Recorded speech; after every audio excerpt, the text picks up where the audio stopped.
பரிசுத்த நாமத்துக்கு ஸ்தோத்திரம். காலை நேரத்திலே உங்கள் மத்தியில் வந்து பாடல்களை ஏறெடுக்க கர்த்தர் கொடுத்த கிருபைக்காக நன்றி. இப்பொழுதும் நாங்கள் சில பாடல்களை உங்கள் மத்தியிலே பாட இருக்கிறோம்.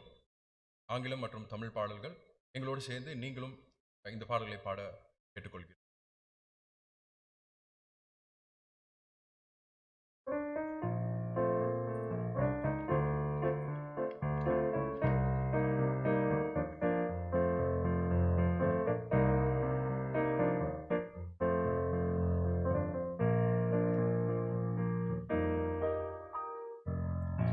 Are you tired of chasing pretty rainbows?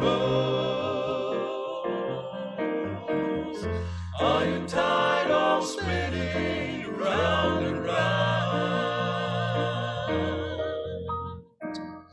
Wrap up all the shattered dreams of your life, and at the feet of Jesus lay them down. Give them all, give them all, give them all to Jesus. Shattered dreams, wounded hearts, and broken toys. Give them all, give them all, give them all to Jesus, and He will turn your sorrows into joy.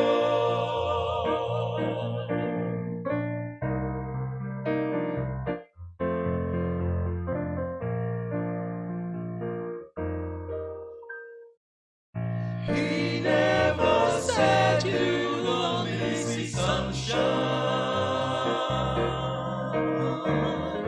He never said there'd be no rain. He only promised a heart full of singing about the very things that once brought pain. Give them all, give them all, give them all to Jesus. Shattered dreams, wounded hearts, and broken toys. Give them all, give them all, give them all to Jesus, and He will turn your sorrow into joy.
ஜெபம் செய்வோம்.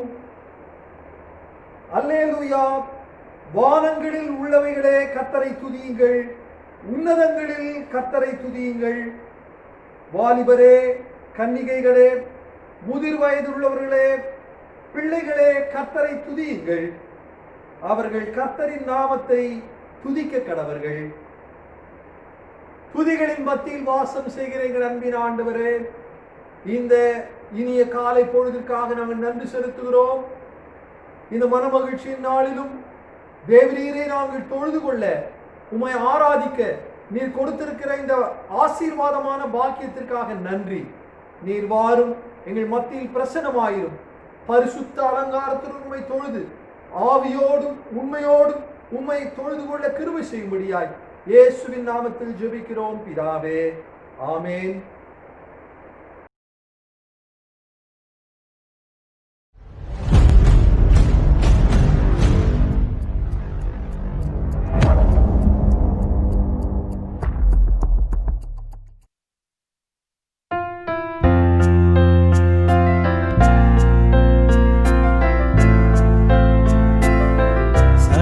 Zani zagari gaza ni zari pamagare pamagari sa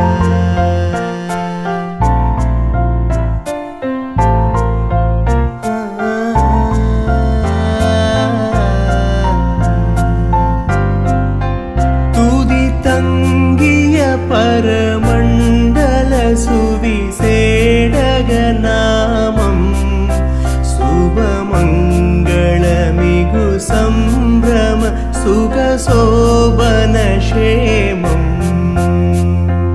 आदिसुन्दर नीरै कोण्डुयररुள் मोक्षिष दीपं गதி உம்பர்கள் தொழும் இங்கித கருணை பிரதாபன் துதி தங்கிய பரமண்டல சுவிசேடக நாமம் சுபமங்களமிகு சம்பிரம சுகசோபன க்ஷேமம்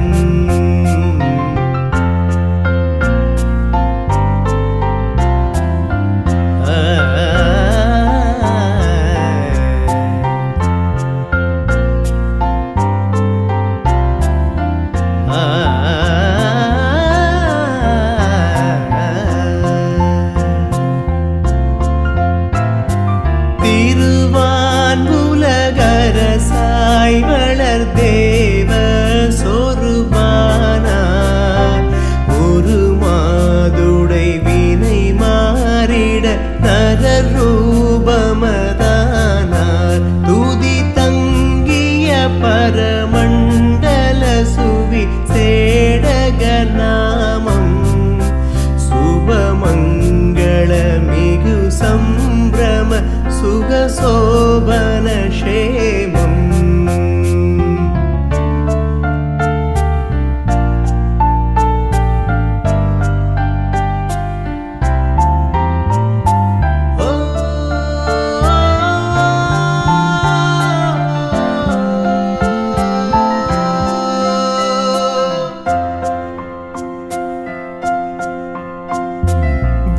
விண்ணாடரும் மண்ணாடரும் மேவும் திருப்பாதன் பண்ணோதுவர் கண்ணாம்பளர் பரமண்டலநாதன்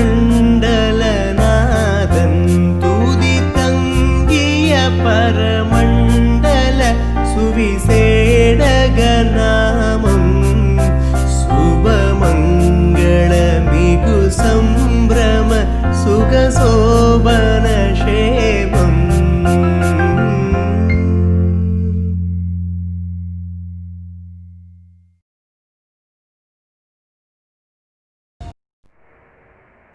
நாம் கடவுளை தொழுவோம். கடவுள் ஆவியாயிருக்கிறார். அவரை தொழுது கொள்கிறவர்கள் ஆவியோடும் உண்மையோடும் அவரை தொழுது கொள்ள வேண்டும். ஆண்டவரே, எங்கள் உதடுகளை திறந்தருளும். அப்பொழுது எங்கள் வாய் உம்முடைய புகழை அறிவிக்கும். பிதாவுக்கும் குமாரனுக்கும் பரிசுத்த ஆவிக்கும் மகிமை உண்டாவதாக. ஆதியிலும் இப்பொழுதும் எப்பொழுதுமான சதா காலங்களிலும் மகிமை உண்டாவதாக. ஆமேன். திரியேக கடவுளை போற்றுவோம். சேனைகளின் கடவுளாகிய கர்த்தரே, நீர் பரிசுத்தர், பரிசுத்தர், பரிசுத்தர். வானமும் பூமியும் உமது மகிமையால் நிறைந்திருக்கின்றன. உன்னதத்திலே ஓசன்னா. கர்த்தரின் நாமத்தினாலே வந்தவரும் வருகிறவருமானவர் ஸ்தோத்திரிக்கப்பட்டவர். உன்னதத்திலே ஓசன்னா. கடவுளே, நீர் பரிசுத்தர். சர்வ வல்லவரே, நீர் பரிசுத்தர். சாவாமை உடையவரே, நீர் பரிசுத்தர். ஆண்டவரே, எங்களுக்காக சிலுவையில் அறையுண்ட எங்கள் மீட்பரே, எங்கள் மேல் கிருபையாயிரும். பரிசுத்த ஆவியானவராகிய ஆண்டவரே, எங்கள் மேல் கிருபையாயிரும். ஆண்டவரே, எங்கள் ஜெபங்களையும் ஆராதனைகளையும் ஏற்றுக்கொண்டு எங்கள் மேல் கிருபையாயிரும். நான் இருக்கிற இடங்களிலே நம்முடைய பாவங்களை ஆண்டவரிடம் அறிக்கையிடுவோமாக.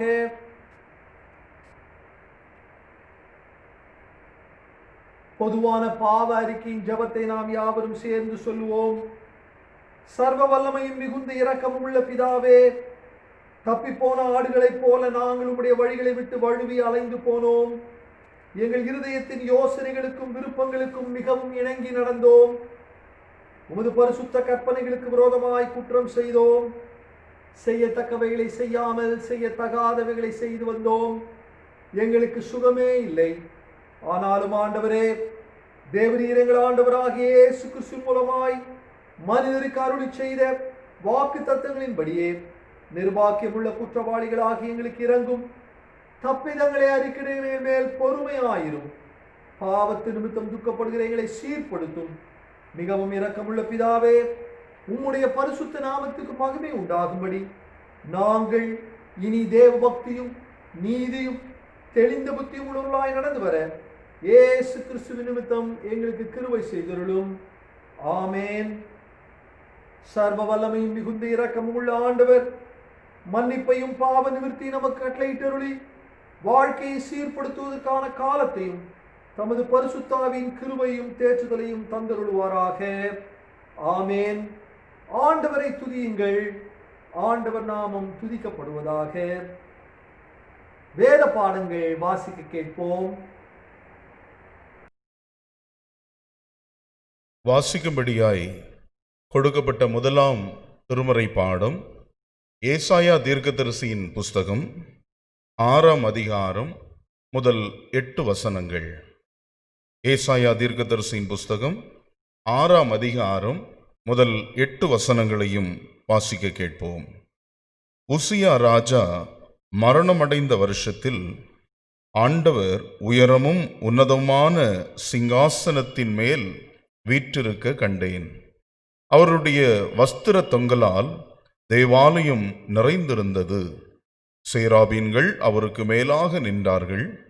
அவர்களில் ஒவ்வொருவனுக்கும் அவ்வாறு சட்டைகள் இருந்தன. அவனவன் 2 சட்டைகளால் தன் தன் முகத்தை மூடி, 2 சட்டைகளால் தன் தன் கால்களை மூடி, 2 சட்டைகளால் பறந்து ஒருவரை ஒருவர் நோக்கி, சேனைகளின் கர்த்தர் பரிசுத்தர், பரிசுத்தர், பரிசுத்தர், பூமி அனைத்தும் அவருடைய மகிமையால் நிறைந்திருக்கிறது என்று கூப்பிட்டு சொன்னார்கள். கூப்பிடுகிறவர்களின் சத்தத்தால் வாசல்களின் நிலைகள் அசைந்து ஆலயம் புகையினால் நிறைந்தது. அப்பொழுது நான், ஐயோ அதமானேன், நான் அசுத்த உதடுகளுள்ள மனுஷன், அசுத்த உதடுகளுள்ள ஜனங்களின் நடுவில் வாசமாயிருக்கிறவன், சேனைகளின் கர்த்தராகிய ராஜாவை என் கண்கள் கண்டதே என்றேன். அப்பொழுது சேராபின்களில் ஒருவன் பலிபீடத்திலிருந்து தன் கையிலே பிடித்த குறட்டால் ஒரு நெருப்பு தழலை எடுத்து என்னிடத்தில் பறந்து வந்து அதனால் என் வாயை தொட்டு, இதோ இது உன் உதடுகளை தொட்டதினால் உன் அக்கிரமம் நீங்கி உன் பாவம் நிவிர்த்தியானது என்றான். பின்பு, யாரை நான் அனுப்புவேன், யார் நமது காரியமாய் போவான் என்று உரைக்கிற ஆண்டவருடைய சத்தத்தை கேட்டேன். அதற்கு நான், இதோ அடியேன் இருக்கிறேன், என்னை அனுப்பும் என்றேன்.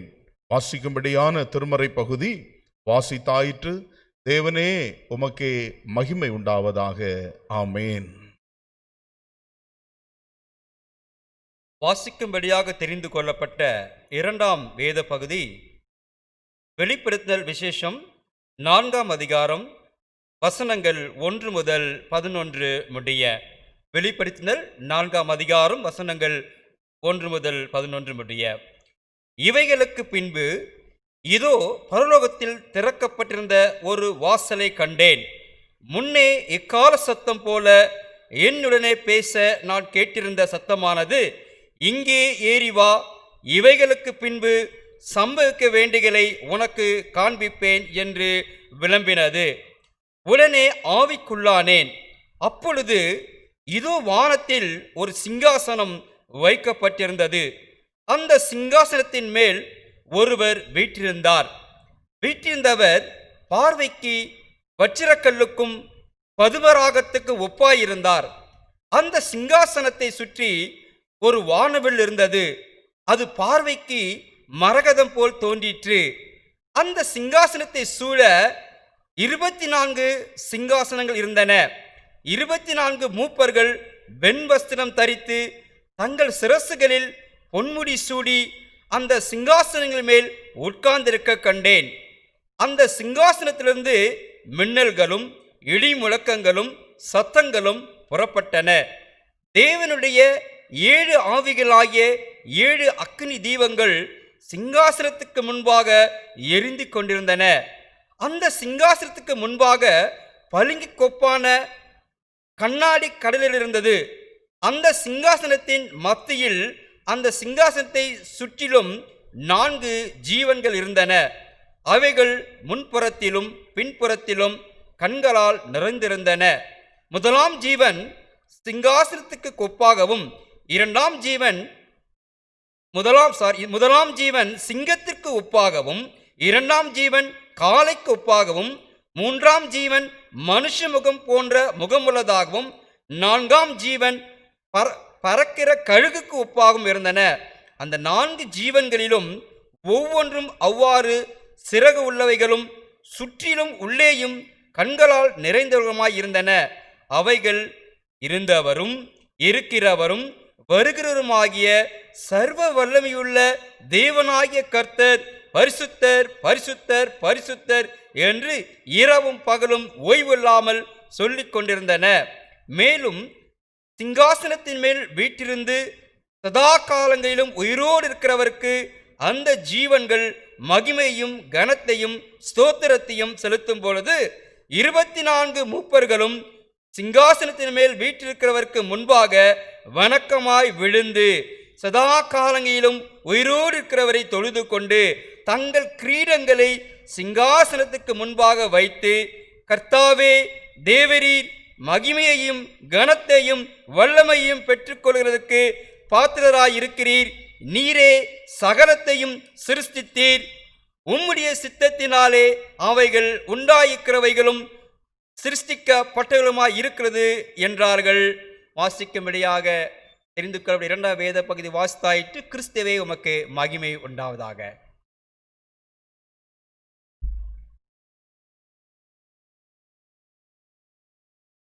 மாறி மாறி வாசிக்கும்படியாக தெரிந்து கொள்ளப்பட்ட சங்கீதம் 148 1 முதல் 14 வரை. சங்கீதம் 148. அல்லேலுயா, வானங்களில் உள்ளவைகளே கர்த்தரை துதியுங்கள், உன்னதங்களில் அவரை துதியுங்கள், யாவரும் அவரை துதியுங்கள், அவருடைய சேனைகளே நீங்கள் யாவரும் அவரை துதியுங்கள். சூரிய சந்திரரே அவரை துதியுங்கள், பிரகாசமுள்ள சகல நட்சத்திரங்களே அவரை துதியுங்கள், வானங்களே அவரை துதியுங்கள், ஆகாய மண்டலத்தின் மேலுள்ள தண்ணீர்களே அவைகளை துதி. அவைகள் கர்த்தரின் நாமத்தை துதிக்க கடவது. அவர் கட்டளையிட அவைகள் சிருஷ்டிக்கப்பட்டது. அவர் அவைகளை என்றென்றைக்கும் உள்ள சதா காலங்களில் நிலைக்கும்படி செய்தார். மாறாத பிரமாணத்தை அவைகளுக்கு நியமித்தார்.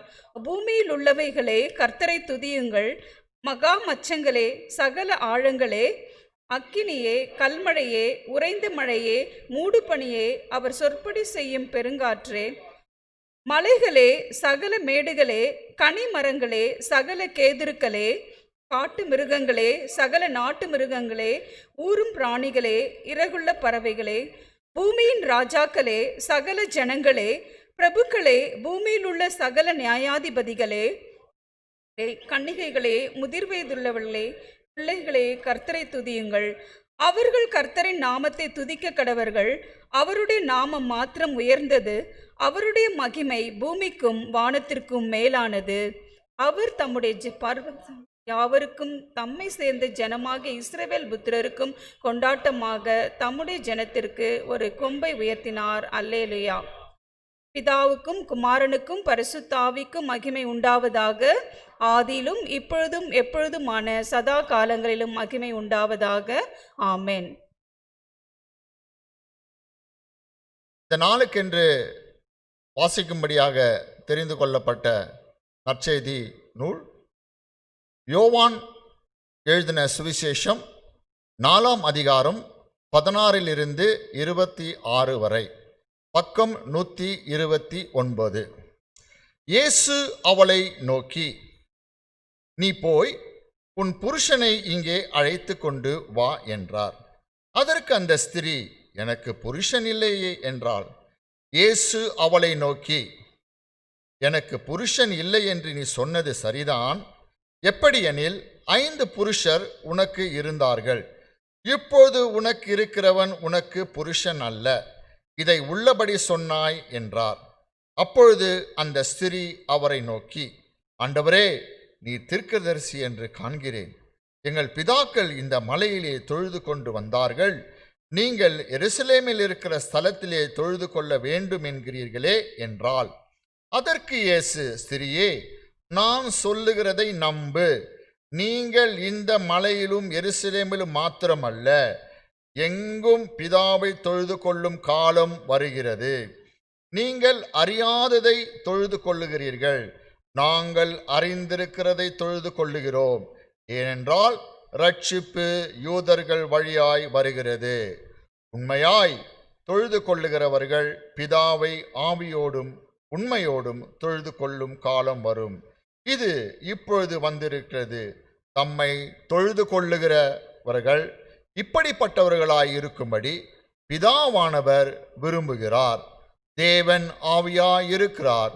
அவரை தொழுது கொள்ளுகிறவர்கள் ஆவியோடும் உண்மையோடும் அவரை தொழுது கொள்ள வேண்டும் என்றார். அந்த ஸ்திரீ அவரை நோக்கி, கிறிஸ்து என்னப்படுகிற மேசியா வருகிறார் என்று அறிவேன். அவர் வரும்போது எல்லாவற்றையும் நமக்கு அறிவிப்பார் என்றாள். அதற்கு இயேசு, உன்னுடனே பேசுகிற நானே அவர் என்றார். வாசிக்கும்படியாக தெரிந்து கொள்ளப்பட்ட வேத பாடம் வாசித்து முடிந்தாயிற்று. கிறிஸ்துவே உமக்கு மகிமை உண்டாவதாக. ஆமேன்.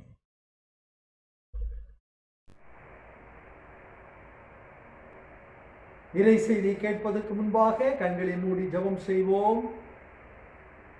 என் கண்மலை மீட்பெருமாகிய கர்த்தாவே, அடியரின் வாயின் வார்த்தைகளும் எங்கள் யாவரின் இதயங்களின் தியானமும் உமது சமூகத்தில் பிரியமாயிருப்பதாக. ஆமேன். ஆண்டவர் இயேசு இனிய நாமத்தில் உங்கள் யாவரையும் வாழ்த்துகிறேன். இந்த நாளிலும் நாம் நம்முடைய இல்லங்களிலிருந்து ஆண்டவரை தொழுது கொள்ள கர்த்தர் கொடுத்த வாய்ப்புக்காக ஆண்டவருக்கு நன்றி செலுத்துகின்றோம். குறிப்பாக இந்த கோவிட்-19 என்று சொல்லுகின்ற கொரோனா வைரஸ் கொள்ளை நோயின் காரணமாக ஊரடங்கு தொடரப்பட்டிருக்கிற வேளையில் தேவாலயத்தில் நாம் ஒன்று கூடி தொழுகை நடத்த இயலவில்லை. ஆயினும் கர்த்தர் நம்முடைய மத்தியில் இருக்கின்றார். இதோ மனிதரின் மத்தியில் தேவாதி தேவன் வாசம் செய்கிறார் என்று வேதம் சொல்கிறபடி, எங்கே 2 பேர் 3 பேர் அவருடைய நாமத்தினாலே கூடி இருக்கின்றோமோ அவர்கள் அனைவரின் நடுவிலும் நம்முடைய ஆண்டவர் இருக்கின்றார். எனவே நாம் அவரை தொழுது கொள்ள, அவரை உண்மையோடு ஆராதிக்க கர்த்தர் நமக்கு கிருபை செய்வாராக. இன்றைக்குரிய தலைப்பு ஆராதனை அல்லது வழிபாடு என்பதாகும். வொர்ஷிப். வழிபாடு என்பது மக்களின் நம்பிக்கையை கொண்டாடுவது என்பதே இன்றைய தலைப்பு.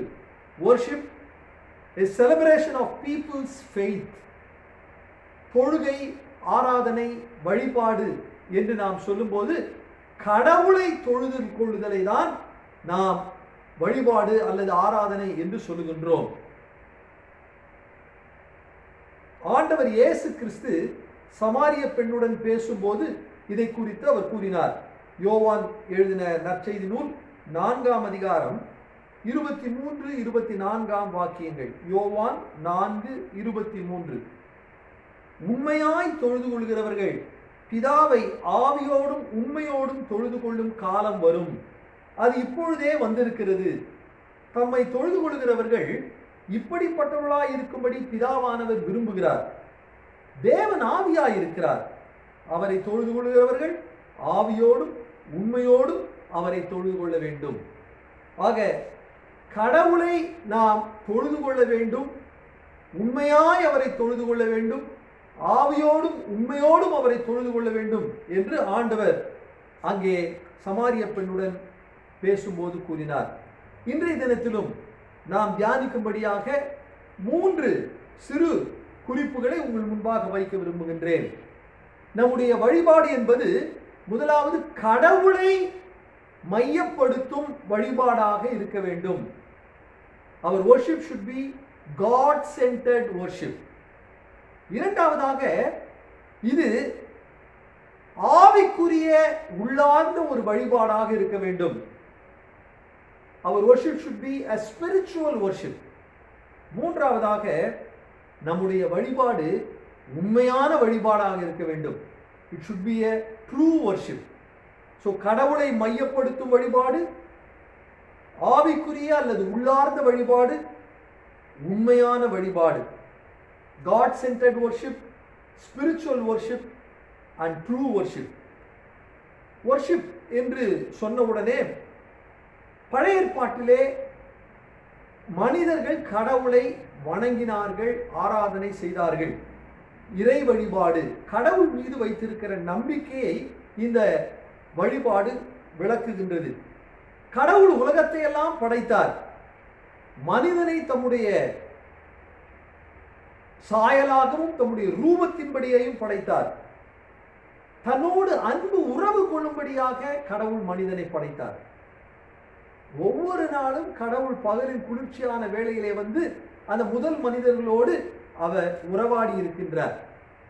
ஆனால் அவர்கள் பாவம் செய்த பிறகு அவர்களே கடவுளை விட்டு தூர போய்விடுகின்ற அந்த சூழல்.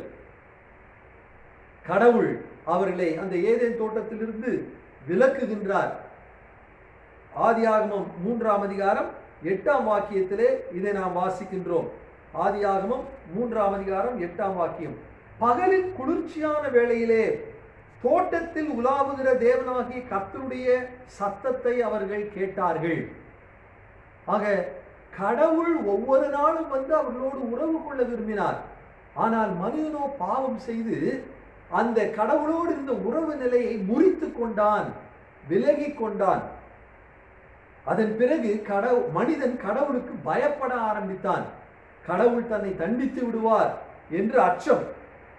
ஏனெனில் கடவுளுடைய வார்த்தைக்கு கீழ்ப்படியாமை, கடவுளுக்கு விரோதமாக அவன் பாவம் செய்தல். எனவே அவன் கடவுளுக்கு பயந்து கடவுளை அவன் விட்டு விலகி போய்விட்டான்.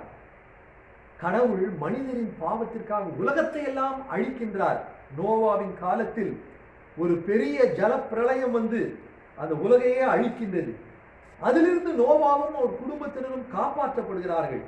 காப்பாற்றப்பட்ட நோவாவும் குடும்பத்தினரும் அதன் பிறகு தரையிறங்கின பிறகு கடவுளை வணங்கினார்கள். இதுதான் முதல் முறையாக மனிதன் கடவுளை வணங்குகின்ற ஒரு நிகழ்வு. ஆதியாகமம் 8ஆம் அதிகாரம் 20ஆம் வாக்கியம். ஆதியாகமம் ஜெனசிஸ் சாப்டர் 8 verse 20. அப்பொழுது நோவா கர்த்தருக்கு ஒரு பலிபீடம் கட்டி பலிபீடத்தின் மேல் தகன பலிகளை இட்டான். ஆக கடவுளுக்காக நோவா பலிபீடம் கட்டி கடவுளை தொழுது கொள்ளுகின்றான்.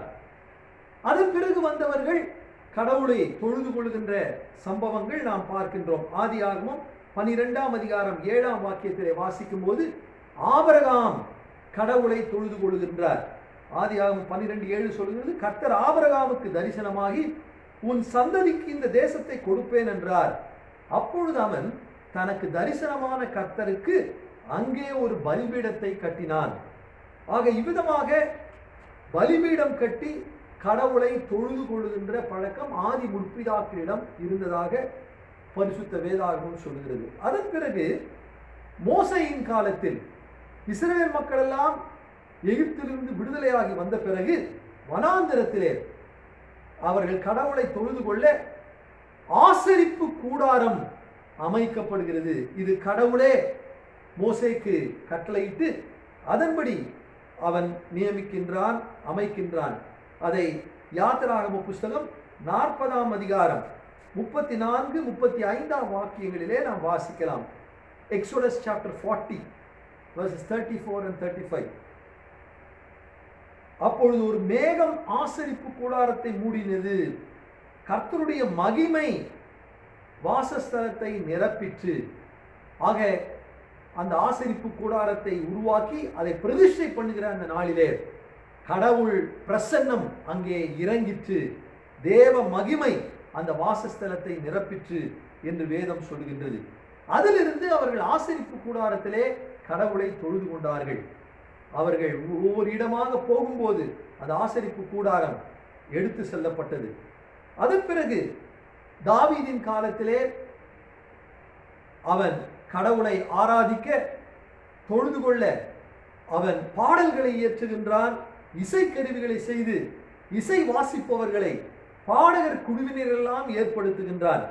1 நாளாகமம் புஸ்தகம் 25ஆம் அதிகாரம் 1ஆம் வசனத்திலிருந்து வாசிக்கும் போது அங்கே இசை பாடல்கள் இதன் வழியாக கடவுளை ஆராதிக்க தாவீது ஏற்பாடுகள் செய்கின்றான். இன்னும் கர்த்தருடைய பெட்டி ஆசரிப்பு கூடாரத்தில் இருக்கிறதே, ஆலயம் கட்ட வேண்டும் என்று அவன் நினைக்கின்றான்.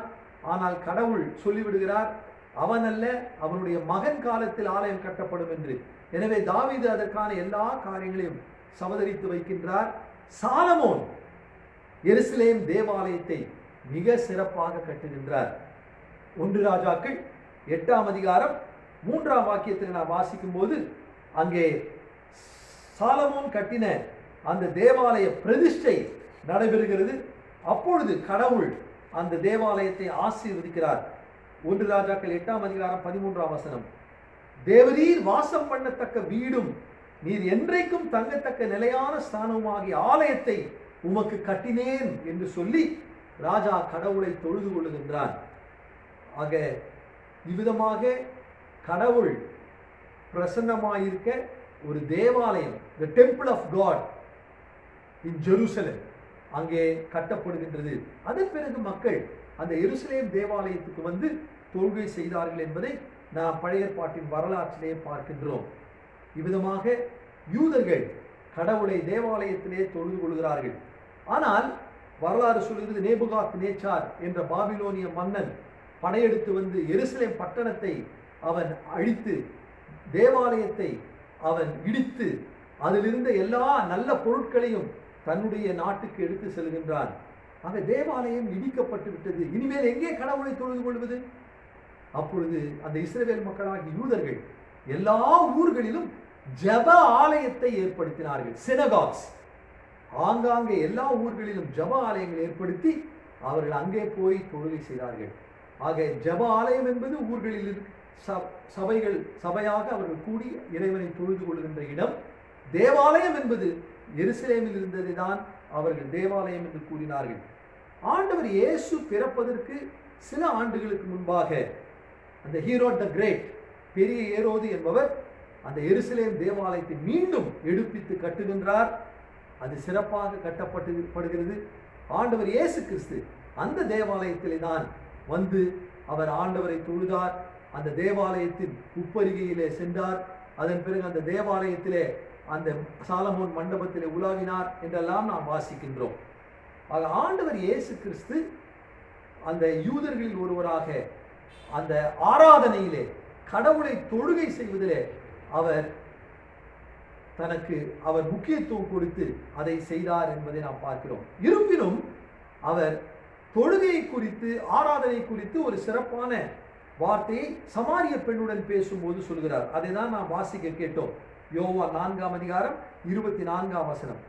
கடவுள் ஆவியாய் இருக்கிறார், அவரை தொழுது கொள்கிறவர்கள் ஆவியோடும் உண்மையோடும் அவரை தொழுது கொள்ள வேண்டும்.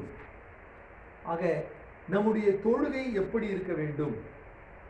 சங்கீதம் 96:9 சொல்லுகிறது, பரிசுத்த அலங்காரத்துடனே கர்த்தரை தொழுது கொள்ளுங்கள் என்று சொல்லுகிறது.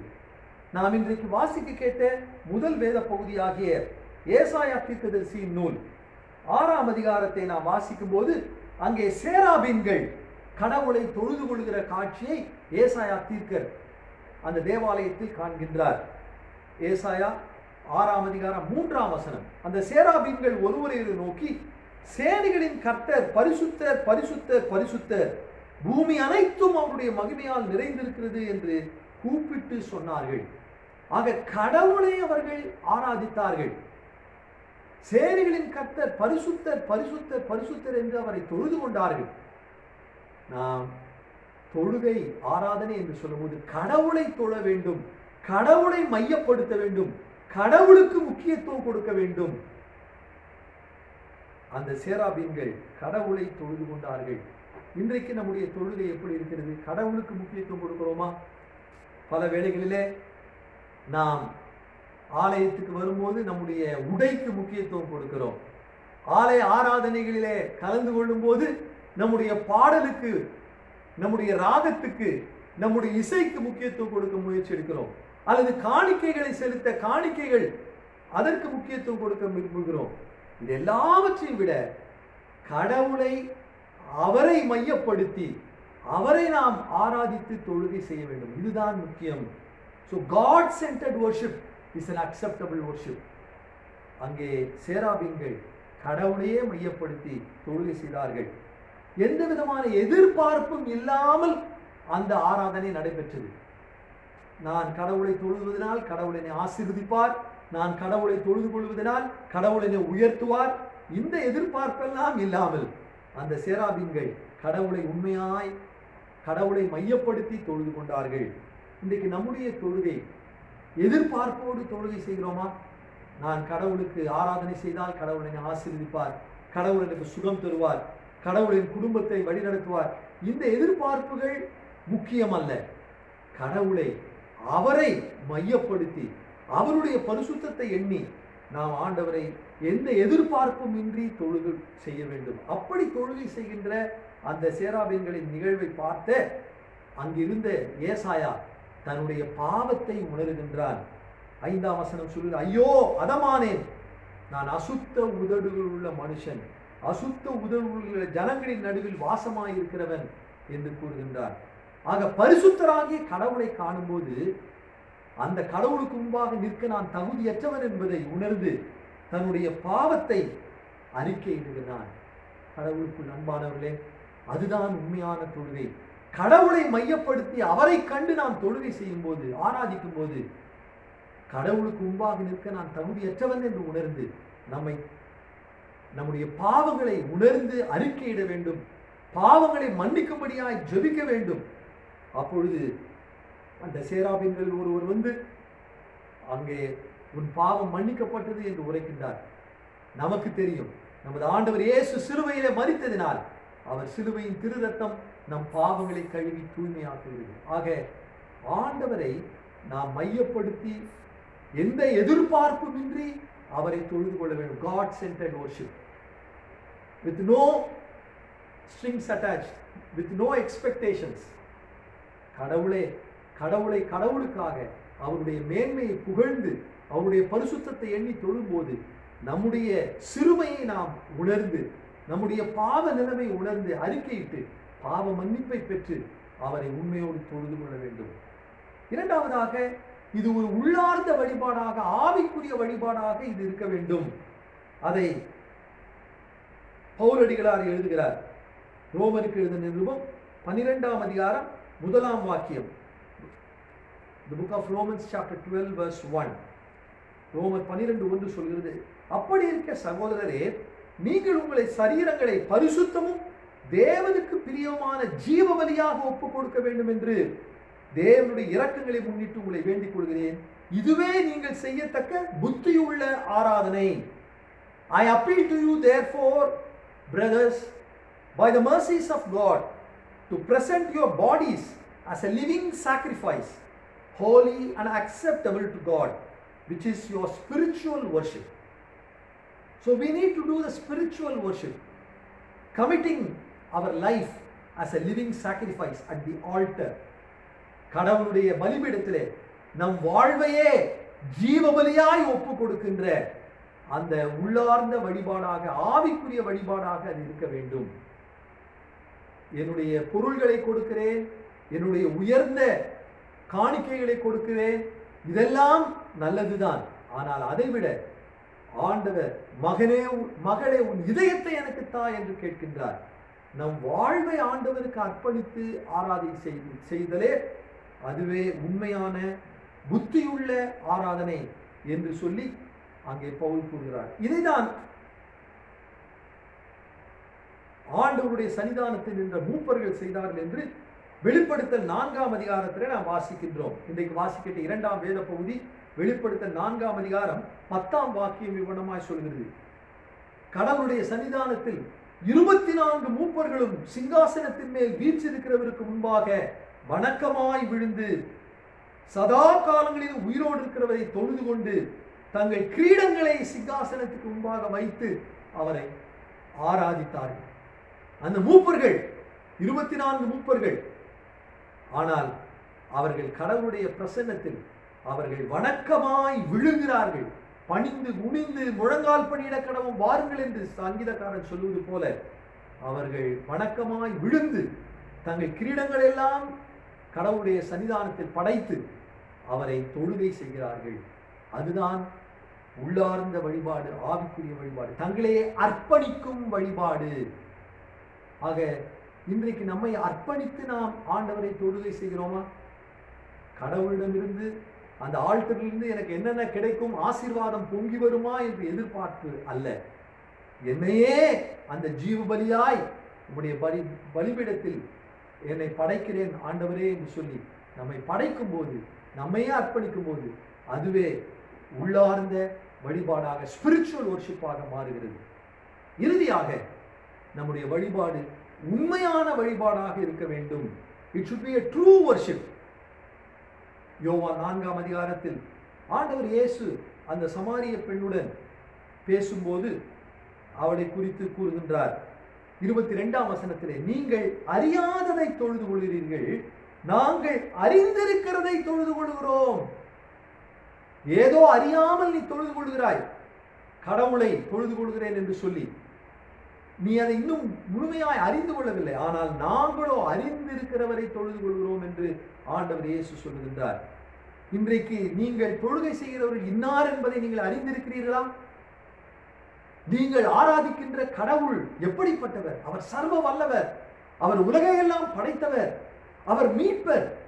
நமக்காக இந்த உலகத்திலே வந்து சிலுவையிலே தன் உயிரையே தியாக பலியாய் கொடுத்து மரித்து உயிர்த்தெழுந்த ஆண்டவர்.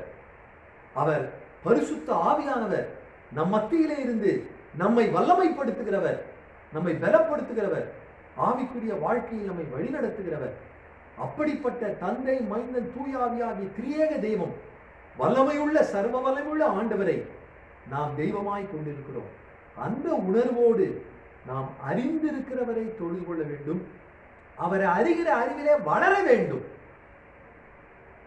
நான் குழந்தையாயிருந்த போது குழந்தையை போல் பேசினேன், குழந்தையை போல் சிந்தித்தேன். ஆனால் பெரியவனான போதோ குழந்தைக்கேற்றவர்களை விட்டுவிட்டேன் என்று பவுல் கூறுகின்றார் 1 கொரிந்தியர் 13ஆம் அதிகாரம். அதே போல நாம் படிப்படியாக ஆவிக்குரிய வாழ்க்கையில் கடவுளை அறிகிற அறிவிலே வளர்ச்சி அடைய வேண்டும். இங்கே அந்த சமாரிய பெண் இயேசுவை அறிகிற அறிவிலே படிப்படியாக வளர்கிறாள். அதற்கு இயேசு உதவி செய்கிறார். அங்கே முதலாவது இயேசுவை யூதனாக பார்க்கிறார். நீ யூதனாயிற்றே, சமாரியனாகி என்னிடத்திலே வந்து தாகத்துக்கு தா என்று கேட்கிறாயே என்று கேட்கின்றார். அடுத்ததாக இயேசு பேசும்போது அவள் புரிந்து கொள்கின்றாள். ஐயா, என்னுடைய வாழ்க்கையின் உண்மையெல்லாம் நீர் சொல்லிவிட்டீர், நீர் தீர்க்கதரிசி என்று நான் காண்கின்றேன் என்று கூறுகின்றாள் 19ஆம் வசனத்திலே. ஆக சாதாரண யூதனிலிருந்து இயேசுவை இப்பொழுது தீர்க்கதரிசியாக உணர்ந்து கொள்கிறார்.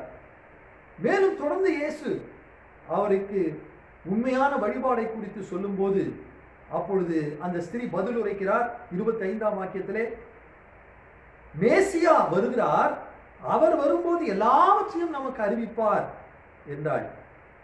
அப்பொழுது இயேசு சொன்னார், யோவான் 4:26, அதற்கு இயேசு, உன்னுடனே பேசுகிற நானே அவர்.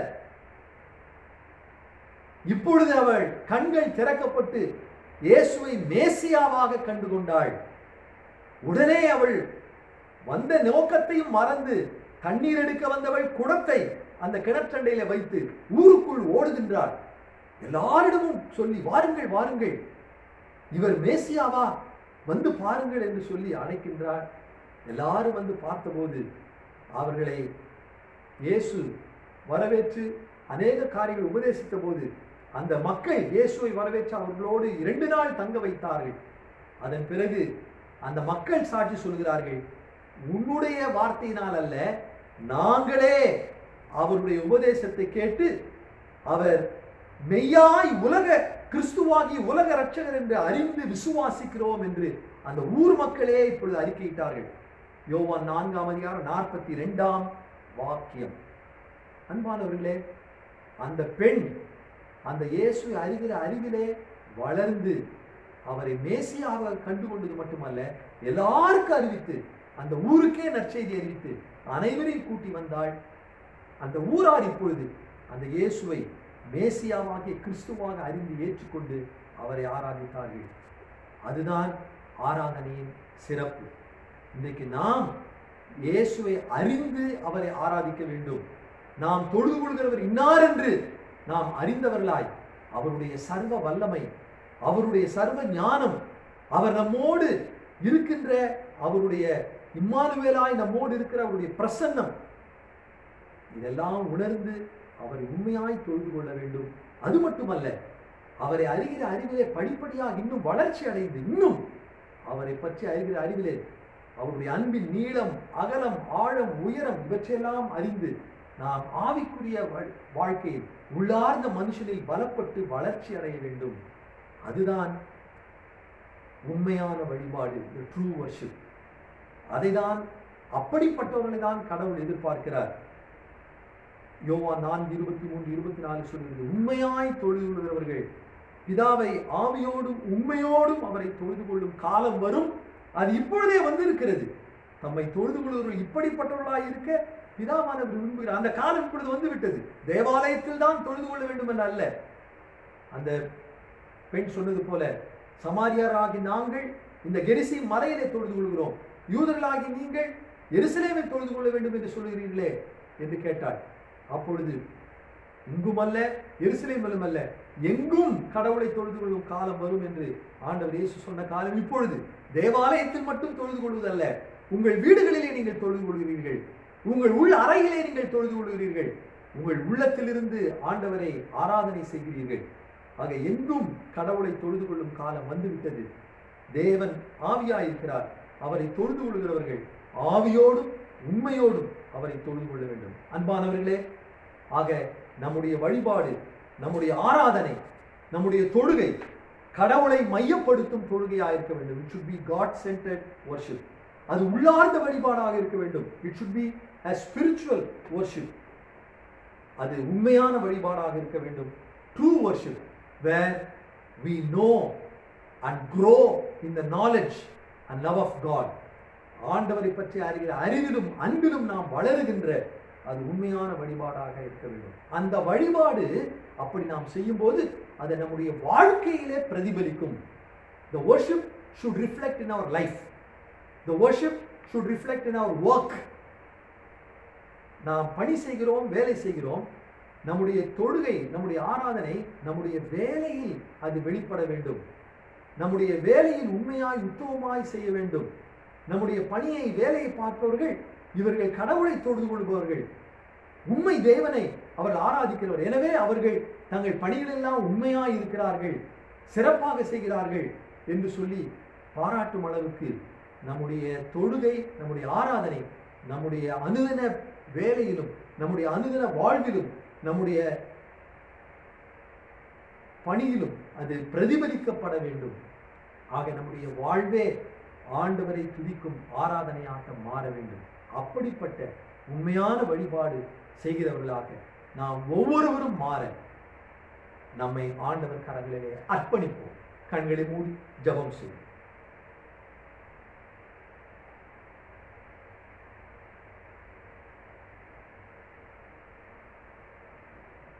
எங்கள் அன்பின் ஆண்டவரே, நீர் சர்வ வல்லமை உள்ள ஆண்டவர். நீர் பரிசுத்தர் பரிசுத்தர் பரிசுத்தர் என்று சேராபீன்கள் உம்மை போற்றுகின்றார்கள். ஆண்டவரே, நாங்களும் உம்மை மையப்படுத்தி உம்மை முதலிடம் கொடுத்து உம்மையே நாங்கள் உண்மையாய் ஆராதிக்கிற ஆராதனை செய்கிறவர்களாய் எங்களை மாற்றும். எங்கள் ஆராதனை ஆவிக்குரிய உள்ளார்ந்த வழிபாடாக இருக்க எங்கள் ஆவி ஆன்மா சரீரத்தை உம்முடைய அந்த பலிபீடத்தில் எங்களையே படைக்கிறோம். அதோடு ஆண்டவரே, உம்மை அறிகிற அறிவிலும் நாங்கள் வளர்ச்சி அடைந்து இந்த ஆராதனை எங்கள் அனுதின வாழ்விலும் எங்கள் வேலையிலும் அது பிரதிபலிக்கத்தக்கதாக உமக்கு உண்மையுள்ள சாட்சிகளாக வாழ எங்களை அர்ப்பணித்து என்றும் நிலைத்திருக்கும் சாவாமை உடைய உம்முடைய பாதத்தில் எங்களை ஒப்பு கொடுத்து உம்மை ஆராதித்து இயேசுவின் நாமத்தில் வேண்டுகிறோம் பிதாவே, ஆமென்.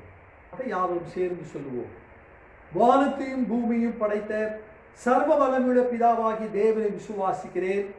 அவருடைய ஒரே குமாரனாகி நம்முடைய நாதர் இயேசு கிறிஸ்துவை விசுவாசிக்கிறேன். அவர் பரிசுத்த ஆவினாலே கன்னிமரியாளுக்கு உற்பவித்து பிறந்தார். பொந்து பிலாத்துவின் காலத்தில் பாடுபட்டு சிலுவையில் அறையுண்டு மரித்து அடக்கம் பண்ணப்பட்டு பாதாளத்தில் இறங்கினார். 3ஆம் நாள் மரித்தோரிலிருந்து எழுந்தருளினார். பரமளத்துக்கு ஏறி சர்வ வல்லமையுள்ள பிதாவாகி தேவனுடைய வலது பார்த்து விற்றிருக்கிறார். அவிடத்திலிருந்து உயிர்லோரையும் மரித்தோரையும் நியாயம் தீர்க்க வருவார். பரிசுத்த ஆவியும் விசுவாசிக்கிறேன். பொதுவாயிருக்கிற பரிசுத்த சபையும் பரிசுத்தவான்களுடைய ஐக்கியமும் பாவ மன்னிப்பும் சரீர உயிர்த்தெழுதலும் நித்திய ஜீவனும் உண்டென்று விசுவாசிக்கிறேன். ஆமென். ஆண்டவருக்கு பிரியமானவர்களே, ஒரு சில காரியங்களை உங்களோடு அறிவிக்க விரும்புகின்றோம். முதலாவதாக, நம்முடைய ஆலயத்தில் கூடி தொழுகை செய்ய இன்னும் காலதாமதம் ஆகிறது என்பதை நாம் அனைவரும் அறிந்திருக்கிறோம். இருப்பினும் உங்களில் கூடுமானவர்கள் வந்து தேவாலயத்திலே தனியாக ஜெபித்து அந்த பிரசங்க பீடத்துக்கு கீழே இருக்கிற காணிக்கை பெட்டியிலே உங்களுடைய நன்கொடைகள் காணிக்கை உரைகளை செலுத்தி செல்கிறீர்கள். உங்கள் அனைவருக்கும் நன்றி. நம்முடைய ஆலய காணிக்கைகள் மற்றும் நன்கொடைகளை நீங்கள் உங்களுடைய வங்கி கணக்கின் மூலமாகவும் நேரடியாக ஆலய வங்கி கணக்குக்கு செலுத்தலாம். அது நெட் பேங்கிங் மூலமாக அதை நீங்கள் செய்ய வாய்ப்பு இருக்குமானால் அப்படி செய்ய அன்போடு கேட்டுக்கொள்கிறோம். சந்தா என்ற அந்த கட்டத்தை தவிர்த்து மற்ற காரியங்களை, மற்ற காணிக்கைகள் நன்கொடைகள் இவைகளை நீங்கள் அதில் செலுத்தலாம். சந்தா என்ற அந்த கட்டத்தில் இருப்பதை உங்களுடைய பெயர்கள், உங்கள் குடும்பத்தில் உள்ள பெயர்களை எழுதி சந்தா தொகை எவ்வளவு என்று எழுதி நீங்கள் அதை நேரடியாக அந்த உரையின் மூலமாகத்தான் தேவாலயத்தில் வரும்போது அந்த காணிக்கை பெட்டியில் செலுத்த வேண்டும் அல்லது ஆலய ஆராதனையில் படைக்க வேண்டும். எனவே அது தவிர மற்ற காணிக்கைகளையும் நன்கொடைகளையும் நீங்கள் இணையதளத்தின் வழியாக அனுப்பலாம். அதற்குரிய வங்கி கணக்கு எண், நம்முடைய ஆலயத்தின் வங்கி கணக்கு எண் மற்றும் விவரங்கள் உங்களுக்கு இப்பொழுது ஸ்லைட் மூலமாய் காட்டப்பட்டு கொண்டிருக்கிறது. நீங்கள் அதை பார்க்கலாம். இன்னும் மேலும் விவரங்கள் தேவையானவர்கள் ஆயர், செயலர் அல்லது பொருளரை நீங்கள் தொலைபேசியில் தொடர்பு கொள்வீர்களானால் உங்களுக்கு அந்த விவரங்கள் அனுப்பப்படும். மேலும் நம்முடைய ஆலயத்தில் இந்த ஊரடங்கு காலங்களிலே இன்னும் வேத அறிவிலே நாம் வளருவதற்கு நீங்கள் லூக்கா எழுதின நற்செய்தி நூலை வாசிக்கும்படியாக அன்போடு கேட்டுக்கொள்கிறோம். உங்கள் குடும்ப ஜபத்திலும் அதை பயன்படுத்தலாம். கர்த்தருக்கு சித்தமானால் ஆலயங்கள் திறந்த பிறகு நாம் அந்த லூக்கா நற்செய்தி நூலின் அடிப்படையிலே வேதாகம தேர்வு நடத்த இருக்கின்றோம். அது வயது வாரியாக சிறுவர்கள், வாலிபர்கள், பெரியோர் இவர்களுக்கு அந்தந்த வயதுக்கேற்ப தனித்தனி கேள்வித்தாள்கள் கொடுக்கப்படும். எனவே ஆனால் அனைவரும் லூக்கா நற்செய்தி நூலை நீங்கள் நன்றாக வாசித்து அறிந்து கொள்ள அன்போடு கூட கேட்டுக்கொள்கிறோம். மேலும் இந்த நாட்களிலே ஒரு சிலர் ஜபத்திலே உறுதியாய் தரித்திருக்கிறார்கள். கர்த்தருக்கு ஸ்தோத்திரம் செலுத்துகின்றேன். ஒவ்வொரு நாளும் தினந்தோறும் மாலை 5:30 மணி முதல் ஒரு சில நண்பர்கள் கான்ஃபரன்ஸ் கால் மூலமாக தொடர்பு கொண்டு ஜெபம் செய்கிறார்கள். சுமார் 1 மணி நேரத்திற்கு ஒரு 15-20 பேர் செய்கிறார்கள். அவர்களை கடவுள் ஆசீர்வதிப்பாராக. ஒருவேளை நீங்கள் அதில் இணைந்து கொள்ள விரும்பினால் நம்முடைய புதன்கிழமை ஜெபத்தை நாம் நடத்துகிற திரு இம்மானுவேல் அவர்களை தொடர்பு கொள்ள அன்போடு கூட கேட்டுக்கொள்கிறோம். மேலும் புதன்கிழமை ஜெபமும் நமக்கு இந்த இணையதளத்தின் வழியாக ஒளிபரப்பப்படுகிறது. அதையும் நீங்கள் இரவிலே புதன்கிழமை மாலை 7 மணி முதல் 8 மணி வரை அதை நீங்கள் பார்க்கலாம். அந்த புதன்கிழமை ஜெபத்திலும் கூட பிறந்த நாள், திருமண நாள் அந்த வாரத்தில் கொண்டாடுகளுக்காக பெயர் வாசித்து ஜெபிக்கப்படுகிறது.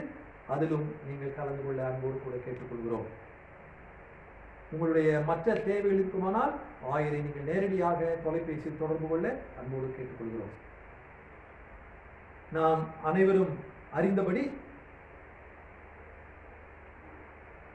சகோதரர் பேட்ரிக் ஜாஷுவா அவர்கள் கடந்த புதன்கிழமையன்று கர்த்தருக்குள் நித்திரையடைந்தார்கள். அவர்கள் பிரெஞ்ச் மிஷனரி பிரேயர் பேண்டினுடைய ஜெனரல் செக்ரட்டரியாக சிறப்பாக செயலாற்றினவர்கள். நண்பர் சுவிசேஷ ஜபக்குழுவின் பொதுச் செயலராக பல ஆண்டுகள் இருந்து ஊழியம் செய்தவர்கள். நம்முடைய அருட்பணியாளர் ஆலயம் இருக்கின்ற புரசவாக்கம் பகுதியிலே அவர்களும் அவருடைய குடும்பத்தினரும் இங்கே தங்கி அவர்கள் ஊழியம் செய்தவர்கள். அவருடைய பிள்ளைகள் நம்முடைய ஆலய பிபிஎஸ்ல எல்லாம் வந்து கலந்து கொண்டவர்கள். அதன் பிறகு அவர்கள் தங்களை மிஷனரிகளாக தங்களை அர்ப்பணித்து வட இந்தியாவுக்கு சென்றவர்கள். அவருடைய பிள்ளைகளில் மூத்த மகன் அந்த வட இந்தியாவிலே கோதுமை மணியாக ஆண்டவருக்காக அவர் தன் உயிரை அவர் விட்டிருக்கின்றார். அவர் சாட்சியாக ஆக இவ்வண்ணமாக பல தியாகங்கள் மத்தியிலே ஊழியம் செய்த கடவுளுடைய தாசர். அவருடைய வாழ்வுக்காக நாம் ஆண்டவருக்கு நன்றி செலுத்துவோம். அவர் ஜெபத்தில் மிக சிறந்தவர். அவர் இறுதி நாள் வரை நேஷனல் பிரேயர் நெட்வொர்க் என்ற அமைப்பை ஏற்படுத்தி இந்தியா முழுவதும் உள்ள எல்லா சபைகளும் கிறிஸ்தவர்களும் இந்திய நாட்டுக்காக ரட்சிப்புக்காக ஜெபிக்க வேண்டும் என்று ஜெபத்தை தூண்டினவர். ஆக அப்படிப்பட்ட ஒரு கடவுளுடைய தாசர். அவருடைய வாழ்வுக்காக ஆண்டவருக்கு நன்றி செலுத்தி ஆண்டவரை நோக்கி நாம் ஜெபம் செய்வோம்.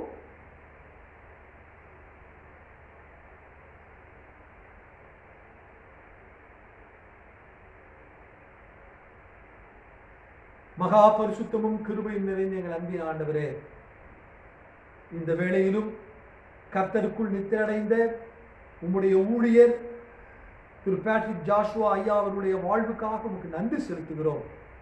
அவர்கள் செய்த சிறந்த மிஷனரி பணிக்காக உம்மை ஸ்தோத்திரிக்கின்றோம். இந்திய மிஷனரி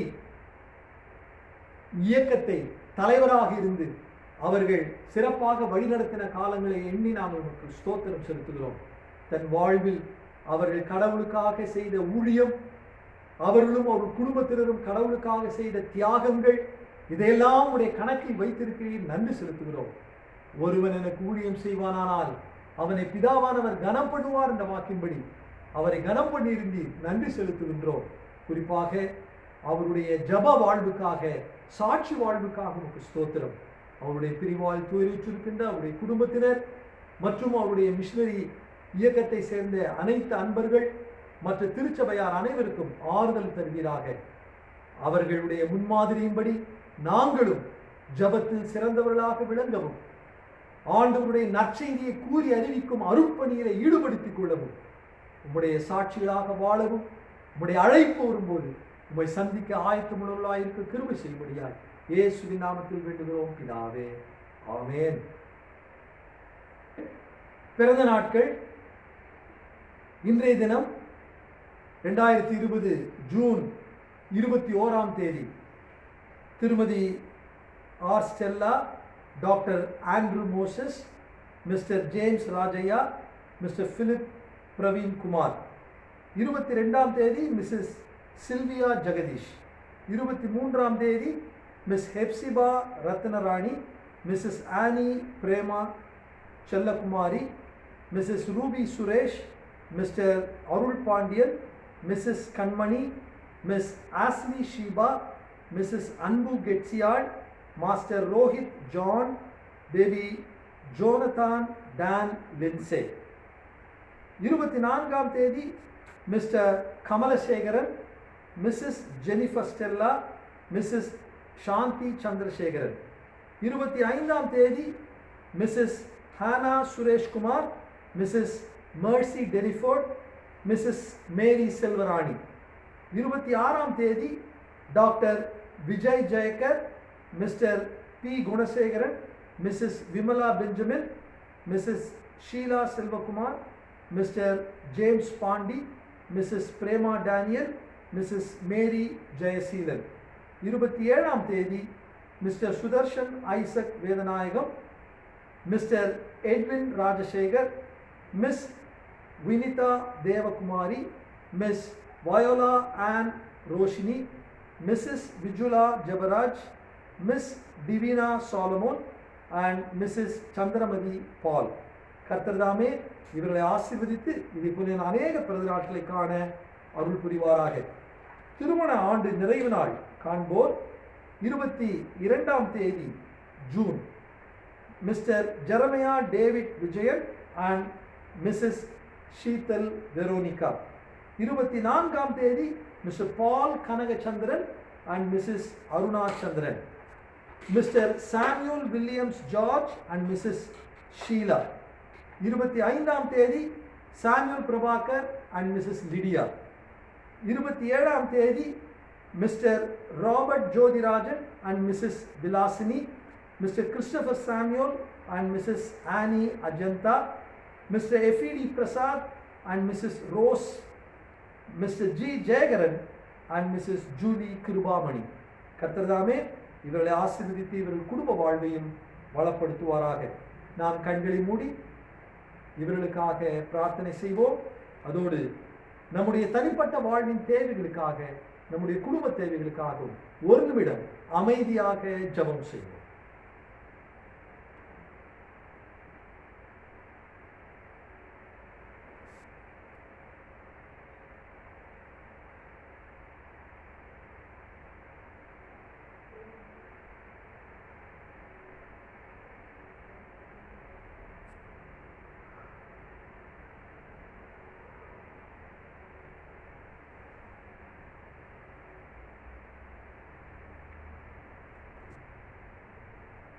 நீங்கள் என்னை தெரிந்து கொள்ளவில்லை, நான் உங்களை தெரிந்து கொண்டேன் என்று எங்களை அழைத்து தெரிந்து கொண்டு எங்களை ஆசீர்வதிக்கிற எங்கள் அன்பின் ஆண்டவரே, இந்த அருமையான காலை வேளைக்காக நாங்கள் நன்றி செலுத்துகின்றோம்.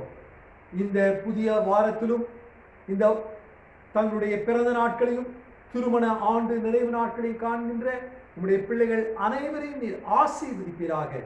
கடந்த ஆண்டுகள் எல்லாம் உடைய கண்ணின் மணி போல இவர்களை பாதுகாத்தீர், உமக்கு ஸ்தோத்திரம்.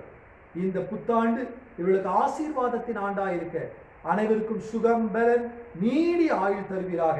இது பின்னும் அநேக நன்னாட்களை காண கிருபை செய்யும். உம்முடைய வார்த்தை சொல்கிறபடி யோவேல் 2ஆம் அதிகாரம் 26ஆம் வாக்கியத்தின் வாக்கு தத்துவத்தின்படி நீங்கள் சம்பூர்ணமாக சாப்பிட்டு திருப்தி அடைந்து உங்களை அதிசயமாய் நடத்தி வந்த உங்கள் தேவனாகி கர்த்தருடைய நாமத்தை துதிப்பீர்கள். என் ஜனங்கள் ஒருபோதும் வெட்கப்பட்டு போவதில்லை என்ற வாக்கின்படி இவனை ஆசீர்வதித்து இன்னும் அதிசயமான பாதையில் நடத்தி சகல நன்மையாலும் கிருபையாலும் முடிசூட்டி நீர் வழி நடத்தும். நீர் போதுமானவராயிரும். குறிப்பாக இந்த வேளையிலே தங்களுடைய தனிப்பட்ட வாழ்வின் தேவைகளுக்காக, குடும்ப தேவைகளுக்காக தங்கள் உள்ளத்தின் ஆழத்திலிருந்து விண்ணப்பங்களை ஏறெடுத்த ஒவ்வொருடைய ஜபத்திற்கு நீர் பதிலளிப்பீராக. ஆமாண்டவரே, நீர் ஜபத்தை கேட்கின்ற தேவன், நீர் இன்றும் உயிருள்ள ஜீவனுள்ள ஆண்டவர். கர்த்தர் நம்மை நினைத்திருக்கிறார், அவர் ஆசீர்வதிப்பார். கர்த்தருக்கு பயப்படுகிற பெரியோரையும் சிறியோரையும் அவர் ஆசீர்வதிப்பார் என்ற வாக்கின்படி உங்களுடைய பிள்ளைகளை நீ நினைத்திருக்கிறீர். நீர் ஆசீர்வதித்து வழி நடத்தும். இந்த ஊரடங்கு காலங்களிலே தேவையான பாதுகாவலை தாரும். இந்த கொரோனா நோய் தொற்றினால் ஆண்டவரே உலகமெல்லாம் பாதிக்கப்பட்டிருக்கிற வேளையிலே, குறிப்பாக இந்திய நாட்டிலும் எங்கள் தமிழ்நாட்டிலும் சென்னை பட்டணத்திலும் இந்த நோய் தொற்று அதிகமாய் பரவி கொண்டிருக்கிற வேளையில் உம்முடைய பிள்ளைகளை வேலியடைத்து காத்துக் கொள்வீராக. அக்கினி கோட்டை மதுரமாய் இருந்து உம்முடைய செட்டை நிழலில் மறைத்து நீர் பாதுகாக்க ஜெபிக்கிறோம். ஆண்டவரே, நீரே எங்கள் தாவரமாய் இருக்கிறீர். ஆகையால் பொல்லாப்புனுக்கு நேரிடாது, வாதையும் கூடாரத்தை அணுகாது என்ற வாக்கின்படி எத்தீங்கு அணுகாதபடி உடைய பிள்ளைகளை காத்துக்கொள்ளும். பல்வேறு கஷ்டங்களிலே கண்ணீரோடு வேதனையோடு துக்கத்தோடு யாராவது இருப்பாரானால் அவர் கண்ணீரெல்லாம் துடைத்து அவர்களுக்கு சமாதானத்தையும் ஆறுதலையும் ஆசீர்வாதத்தை கட்டளையிடுகிறாக. தொடர்ந்து இந்த வாரத்திலும் கர்த்தருடைய கரம் கூட இருந்து விசுவாச பாதையிலே இவர்களை முன்னேறி செல்ல நீர் வழி நடத்தி பாதுகாத்து ஆசீர்வதிக்க இயேசுவின் நாமத்தில் இந்த ஜெபங்களை தாழ்மையோடு வேண்டிக் கொள்கிறோம் பிதாவே, ஆமென்.